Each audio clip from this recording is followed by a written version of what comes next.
Merhaba hocam. Ben size Gazali'nin İktisat Felsefesi kitabının analizini yapacağım.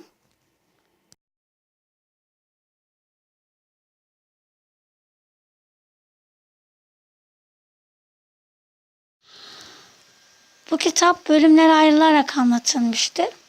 İlk olarak giriş kısmından bahsedelim. Konu ve alanı nedir? İmam Gazali 11. yüzyılda yaşamış bir düşünürdür.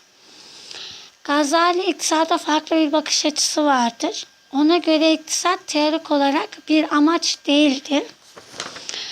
Gazali aynı zamanda bir İslam bilginidir. Ona göre din ile iktisat arasında bir problem var mı? Varsa bunlar neler? Dinle iktisadi düşünce arasındaki etkilenme olayından söz edebiliriz. Burada örnek olarak Max Weber verilmiştir. Skolastik düşünce tarzından bahsedilmiştir. Skolastik düşünce tarzı o dönemlerde de Gazali düşünce tarzıyla paralellik gösterildiği için skolastik düşünce tarzı örnek olarak gösterilmiştir. İkinci olarak bu kitabın amacı nedir? Amacından bahsedelim. İnsanların genel düşünce tarihine bakıldığında bir batı düşünce tarzı görülmüştür. İnsanlara özgü bir ayrıcalık olmadığına göre burada da bir eksiklik var demektir. Tarih araştırmalarının ve toplum tarihinin öneminden bahsedilmiştir. Birey ve toplumun bilgilerini biriktirerek başarıya dönüşüp ve çevresindeki insanların etkisiyle bunu nesillere aktararak nesiller arası yardımlaşma adıyla işlevini görmüştür. Gazali'nin çağı, hayatı, eserleri nelerdir? Gazali 11. yüzyılda yaşamış bir düşünürdür. Selçuklu döneminde yaşamıştır. O çağda karışıklık, istikrarsızlık ve savaşlar hakimdi. Gazali Horasan'da doğmuş, babası yün satan bir esnaftı. Okuma yazması olmadığı için çocuklarını okutmak istemiştir. Onları medreseye yollamış, iyi bir eğitim almasını istemiştir. Bir süre sonra Gazali El Harameyn en iyi medreselere gitmiş. Orada eğitim almıştır. Bir süre sonra en iyi ilim yuvası olan Bağdat Nizamiyesi'nde baş müderris olmuştur. Bu onun dönüm noktası olmuştur. Orada eğitimi devam ettikten sonra karışıklık çıkmış ve o dönemin sultanı ve meliki öldürülmüştür. Bu onu çok etkilemiş ve oradan ayrılarak Şam'a gitmiştir. Bir süre orada yaşadıktan sonra ailesinin daveti üzerine geri dönmüştür. Daha sonraki hayatı ile ilgili tam bir bilgi olmadığı ifade ediliyor. 1111. yüzyılda da vefat etmiştir. Bu kitapta İhya ve Ulum Din 2 tane eseri vardır ve bu kitapta 2 tane eserinden bilgi paylaşılarak Gazali'yi ifade etmeye çalışmıştır yazar. Gazali'nin iktisadi hayata genel yaklaşımı nasıldı? Gazali iktisadı direkt temel olarak teorik olarak almamıştır. Onu din altında ele almıştır Gazali. Yani iktisadi hayat ile dini hayatı iç içe ele almıştır. Gazali'ye göre insanın asıl amacı Allah'a yaklaşmaktır. Ona göre insanın istekleri ve öfkeleri vardır. Bunları kontrol etmeye çalışır insan. İktisadi faaliyette de bulunması için iç çatışmalı geçer insanın. Ruhunun bir diğer yarısı. İnsanın ruh hayatı da dünya ve ahiret ruhu olarak 2 şekildedir. Diğer bir konu da zühd hayatıdır. Zühd kelime olarak insanın dünyadan el çekmesi olarak ifade edilebilir. Gazali'ye göre bir ruh halidir ve ilim ve amel için olmalıdır bu. Dünyadan el çekilmesi insanın Allah'a daha çok yaklaşmasına neden olur. Gazali zühdü 3 kısma ayırmıştır. Cenneti umut etmek, cehennemden kaçınmak ve en önemlisi de Allah sevgisidir. Gazali için Allah sevgisi çok önemlidir. Bunlar içinde bazı bölümler vardır. Yine farz, nafile ve selamet. Yine bunlar da kendi arasında ayırmıştır. Haramdan kaçınması, helale yaklaşması, sübheten kaçınması gibi konulardır. Zühd anlayışı en önemli olan ihtiyaçların aşırıya kaçınmaması, aşırıya gitmemesidir. Gazali en çok buna önem vermiştir. Diğer bir konuda tevekkül anlayışıdır. Tevekkül zor bir düğüne mahkum olmak olarak ifade edilmiştir. Bu konuyu anlatırken yazar İhya kitabından yararlanmıştır. Çünkü bunlar dini nitelikteki konulardır.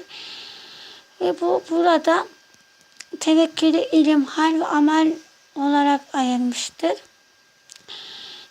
Bir eylem ve bilgiye dayalı olarak ifade etmiştir tevekkülü. Gazali tevekkülü bilgi temelinde tevhid demiştir. Tevhid birleme, birlik bırakma, tek bırakma anlamı vardır. Yani tasavvufi bir konudur. Tevekkülde 4 derece olarak ifade edilmiştir. İlkinde söyleme ama kalben hissetmeden. İkincisinde hem kalben hem ruhen hissetme.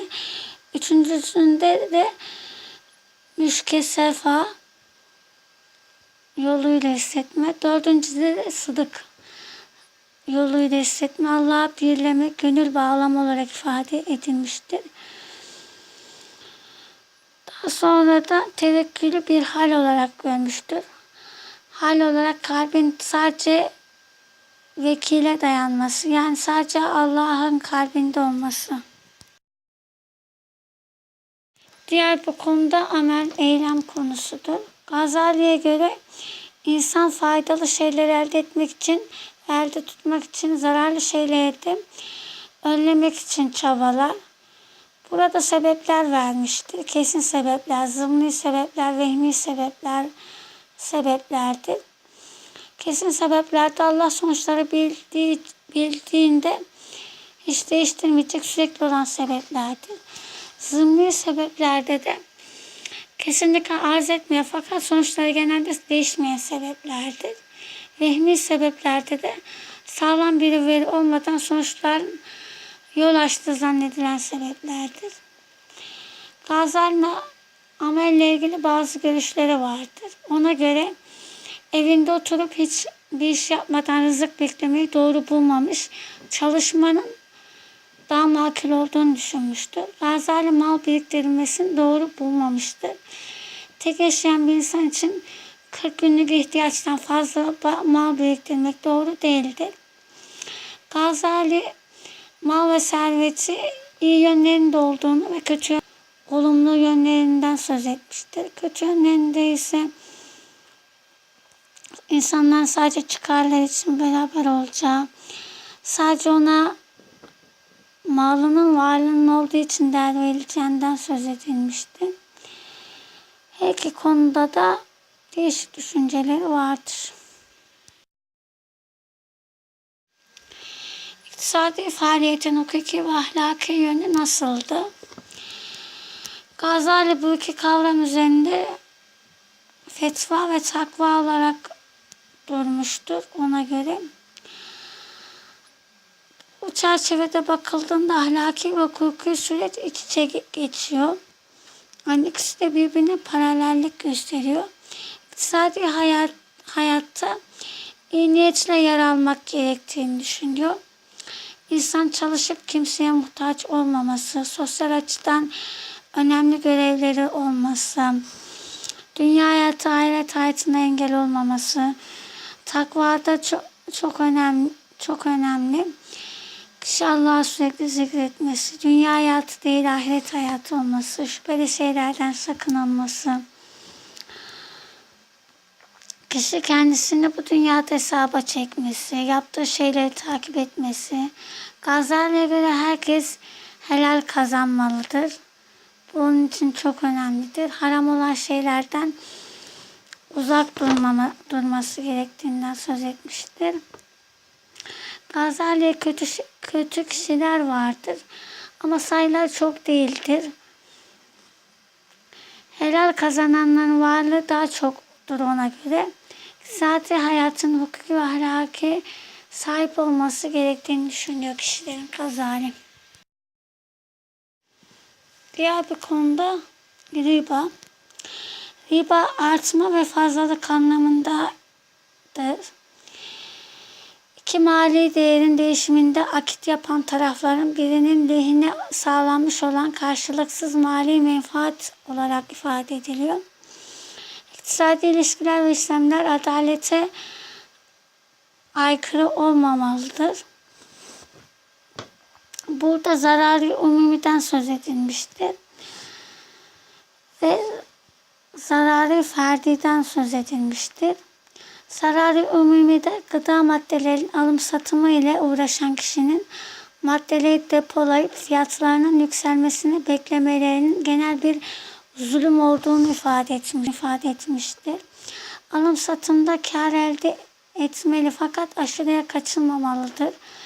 Ona göre kar haddinin belirlenmesi gerekiyor ve kar haddinin fazla olmaması gerekiyor. Ona göre %5 ile %10'luk bir kar yeterli düzeydeydi.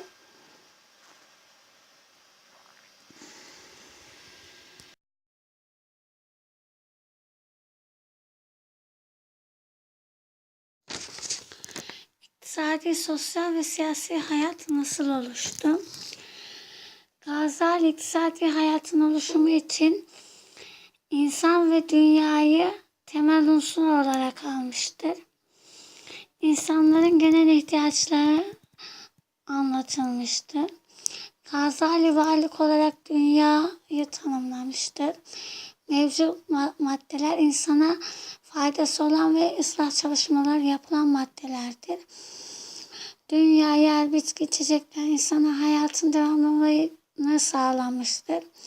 İnsanlar ihtiyaçlarını gidermek için çalışırlar. Gazali'ye göre varlık değişmeye açıktır. Allah her şeyi yaratmıştır. İnsan onu sadece kullanması gerekiyor. İnsanın doğası gereği sosyal hayatı ve iş bölümü zorunlu kılmıştır. İnsan antropolojik bir varlıktır. Tek yaşayamaz. Gazali en küçük birim olan aile yapısını gerekli görmüştür. Bu yapı sosyal bir yapıdır. Sosyal hayat için insan ilişkisi ve ağı önemlidir. Bazı insanların korunmaya muhtaç olduğunu, bunun için de adaletin yaşam alanının olması gerektiğini savunmuştur. Gazali siyasi hayatı temel unsuru olarak da askerlik, hukuk ve adli teşkilat gibi yapıları dikkat çekmiştir. Bunlar da 3 unsur olarak ele almıştır. Çiftçilik, askerlik ve memurlardır.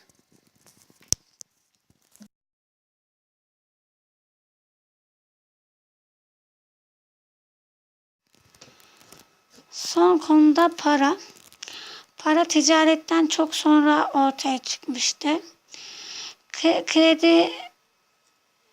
Kredi müesseseleri bile paradan önce rastlanabilir.